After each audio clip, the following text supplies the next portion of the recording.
5 minuto kasama si Jesus na nasa sakramento, sa ngalan ng Ama at ng Anak at ng Espiritu Santo. Amen. Mahal na Jesus, bilanggo ng walang hanggang pag-ibig at walang humpay na bukal ng awa, ikaw na nananatili sa maraming tabernakulong nakalimutan. Naghihintay ng may pasensyang walang hanggan na maalala ka ng mga kaluluwa.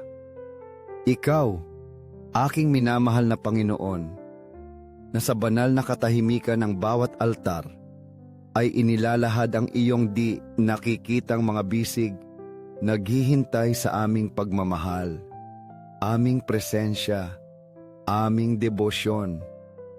Ngayon ako'y lumalapit sa iyo, hindi dahil sa aking mga merito, kundi dahil tinawag ako ng iyong biyaya at ng iyong di mapigilang pag-ibig. Panginoon ng tabernakulo, dagdagan ang aking pananampalataya, patatagin ang aking pag-asa, at palawakin ang aking puso upang mahalin kita ng may pag-ibig na mas dalisay, mas lubos, mas masigasig. O Hari ng walang hanggang awa, gawin mo akong mensahero ng iyong habag, naway ang aking buhay ay maging tunay na refleksyon ng iyong nagpapagaling na pag-ibig sa mga nakapaligid sa akin. Panginoon ng walang hanggang katotohanan, patnubayan mo ang aking mga hakbang sa landas ng kabutihan.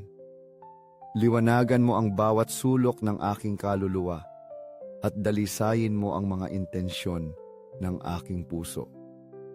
Naway, hindi ako lumayo kailanman sa iyong mga aral. At naway, kahit sa pinakamadilim na sandali, ang iyong pag-ibig ang maging ilaw na gumagabay sa aking landas. Panginoon ng tabernakulo, gawin mong ang aking pag-ibig sa iyo ay hindi lamang lumago, kundi maging konkretong aksyon, mga gawa ng paglilingkod, lubos na pagtatalaga. Ngayon, Panginoon, nais kong buksan sa iyo ang aking puso ng may kapakumbabaan. Sa iyong mga kamay ako'y parang isang batang marupok at nangangailangan, lubos na umaasa sa iyong pagmamahal at pag-aaruga. Para sa iyo, hindi mahalaga ang oras o ang panlabas na anyo, dahil nakikita mo ang puso na hubad. Alam mo ang aking mga kahinaan, aking mga pagkakamali, ngunit pati na rin ang aking pinakamalalim na hangarin, nakalugdan ka kapag ako'y nadarapa. Hindi mo ako hinuhusgahan o tinatanggihan. Sa halip, itinataas mo ako ng may walang hanggang pag-iingat. Binabalot mo ako sa iyong pag-ibig at binibigyan mo ako ng kinakailangang lakas upang magpatuloy. Ang iyong pag-ibig, Panginoon, ay aking hininga, aking kanlungan, aking kapayapaan. Sa piling mo, maaari akong maging ako mismo, walang maskara o takot sa pagtanggi. Sa iyong presensya, Panginoon, natatagpuan ng aking kaluluwa ang kalayaan, kadalisayan, kaganapan. Binabago mo ang aking mga pag-asa. Binibigyang buhay mo ang aking mga pangarap. At itinuturo mo sa akin na ang kapatawaran, ang susi upang mabuhay sa tunay na kalayaan. Sa pagpapatawad ng buong puso, nakakawala ako sa mga tanikala ng galit at mas napapalapit ako sa iyo, na may pusong handang lubos na magtiwala sa iyong kabutihan. Ngayon iniaalay ko ang aking sarili sa iyo, nang walang pasubali, Panginoon. Batid kong sa iyong mga kamay ako'y ligtas, protektado ng pag-ibig na hindi kailanman nagpapabaya. Ang gawaing iyon ng lubos na pagtitiwala, ang pagtalong iyon na tila imposible, ang siyang tunay na nagpapabago sa ating mga buhay. Ito ang naghihiwalay sa mga gumagawa ng mabuti, sa mga umaabot sa ganap na kabanalan. Panginoong Jesus, bigyan mo ako ng lakas upang gawin ang mahalagang hakbang na iyon at magtiwala sa iyo ng walang pasubali. Hayaan mong ilagay ko ang aking mga takot, pag-aalinlangan, at kawalan ng seguridad sa iyong banal na paanan. Nang may katiyakan na lahat ng aking inaasam at kinakailangan ay matatagpuan sa iyong walang hanggang pag-ibig. Naway sa langit at sa lupa ay palaging dakilain at luwalhatiin ang iyong pusong puno ng pag-ibig, O Jesus na nasa sakramento. Naniniwala kami ng buong kaluluwa sa iyong tunay na presensya sa kabanal-banalang sakramento ng altar. Hindi ka malayo o dayuhan sa aming mga buhay. Narito ka, buhay, naghihintay sa amin sa katahimikan ng tabernakulo ng bawat simbahan. Nagnanais na maging aming kanlungan, aming aliw sa mga paghihirap, aming lakas sa mga pakikibaka, aming pag-asa sa bawat sandali. O puso ni Jesus, sa iyo ako nagtitiwala ng buong pagkatao ko. Ikaw na nag-aalab sa pag-ibig para sa amin, sindihan mo sa aming mga puso ang mismong banal na apoy na nagliliyab sa iyo. Punuin mo ang aming mga kaluluwa ng iyong nagpapabagong biyaya at gawin mo kaming mga buhay na instrumento ng iyong kapayapaan. Buksan mo ang mga pusong matigas. Baguhin mo ang mga nagtatakwil at lumalapastangan sa iyo. At iligtas mo ang iyong mga makasalanan. Maging aliw ka sa mga naghihingalo sa kanilang huling oras. At dalhin mo ang mga kaluluwa sa purgatorio sa walang hanggang kaningningan ng iyong kaharian sa langit. Banal na puso ni Jesus, dagdagan mo sa amin ang pananampalatayang sumusuporta sa amin, ang pag-asang gumagabay sa amin, at ang pag-ibig na nagtutulak sa amin na umibig ng walang sukat. Gawin mong ang aming mga buhay ay maging maningning na patotoo ng iyong pag-ibig sa mundong ito na labis na nangangailangan ng iyong liwanag. Matamis na puso ni Jesus, maging ligtas kong kanlungan sa pinakamahirap na pagsubok at aking kalakasan sa mga sandali ng kahinaan. Tulungan mo akong mahalin ka araw-araw ng higit pa. Manatiling laging kasama mo at maging sa pamamagitan ng aking pag-ibig sa iyo.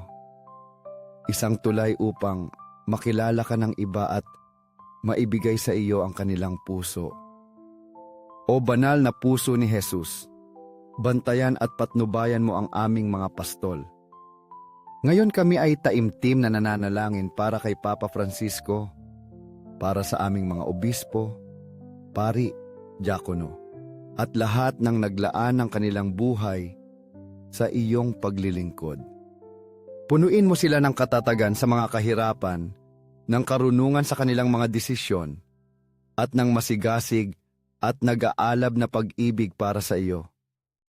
Naway sila'y maging mga pastol ayon sa iyong sariling puso. Laging handang patnubayan ang iyong bayan sa landas ng katotohanan, katarungan at kabanalan. At matamis at minamahal na puso ni Jesus, aliwin mo kami sa aming mga karamdaman, maging ito man ay sa katawan, isip o espiritu. Ikaw, na sa iyong paghihirap sa hardin ng Getsemani, ay inaliw ng isang anghel sa langit. Maging aliw ka ngayon namin sa mga paghihirap na aming kinakaharap.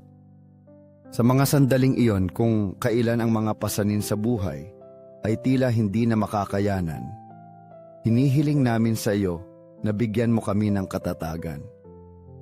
Punuin mo kami ng iyong katatagan. Bahaing mo kami ng iyong walang hanggang pag-ibig at turuan mo kaming lubos na magtiwala sa iyong palaging presensya. Hindi kami kailanman nag-iisa. Dahil ikaw, Panginoon, ay laging nasa aming tabi. Inaalalayan kami sa bawat hakbang ng aming landas. Banal at sinasambang puso ni Jesus, lubos akong naniniwala sa iyong pag-ibig para sa akin. Naniniwala ako sa iyong walang hanggang kapangyarihan na baguhin ang mga buhay, na pagalingin ang mga pusong sugatan at wasak, na magbigay ng pag-asa kung saan ang lahat ay tila nawala na. Maging matatag ka naming gabay sa hindi tiyak na paglalakbay na ito sa lupa at aming maningning na ilaw kapag ang kadiliman ay bumabalot sa amin. Pagpalain mo ng sagana ang aming mga pamilya, ang mga kabataan na puno ng pangarap, ang mga inosenteng bata, at ang mga matatandang marurunong na nangangailangan ng iyong proteksyon.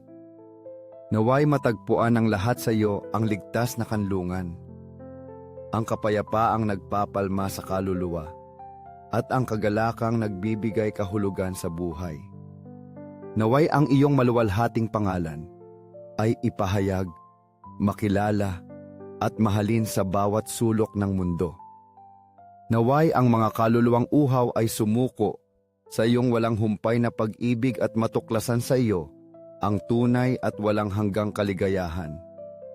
O kabanal-banalang puso ni Jesus, lubos akong nag-aalay sa iyo, kasama ang lahat ng ako at ang lahat ng mayroon ako. Sa pamamagitan ni Maria, ang iyong kabanal-banalang ina, at aming tagapagtanggol. Nang may lubos na pagtitiwala, inilalaga ko ang aking buhay sa iyong mapagmahal na mga kamay. Batid kong ang iyong kalooban ay palaging ang pinakamahusay na landas para sa akin. Kahit minsan hindi ko ito maintindihan.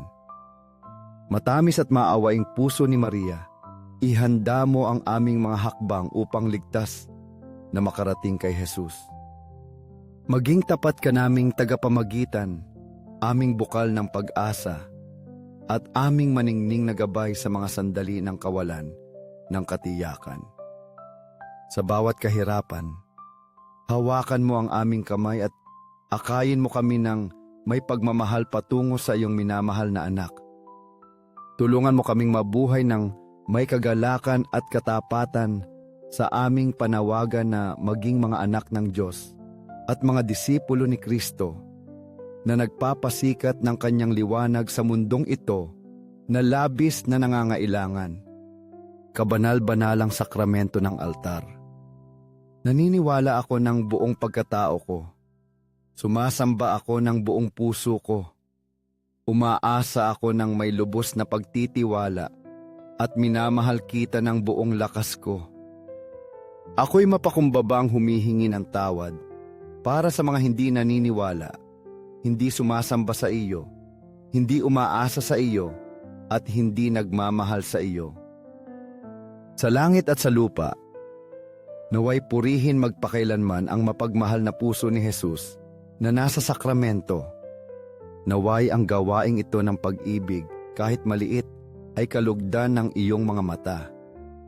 Panginoong Jesus, gawin mong ang mga minutong ito kasama mo ay makaantig sa mga puso ng mga nagbabahagi nito.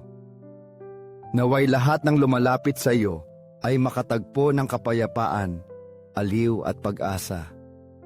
Upang ang mga sandaling ito kasama mo ay makarating sa mas maraming kaluluwa, inaanyayahan namin kayong magbahagi, mag-subscribe, at mag-iwan ng inyong mga komento ng papuri, pasasalamat, o kahilingan.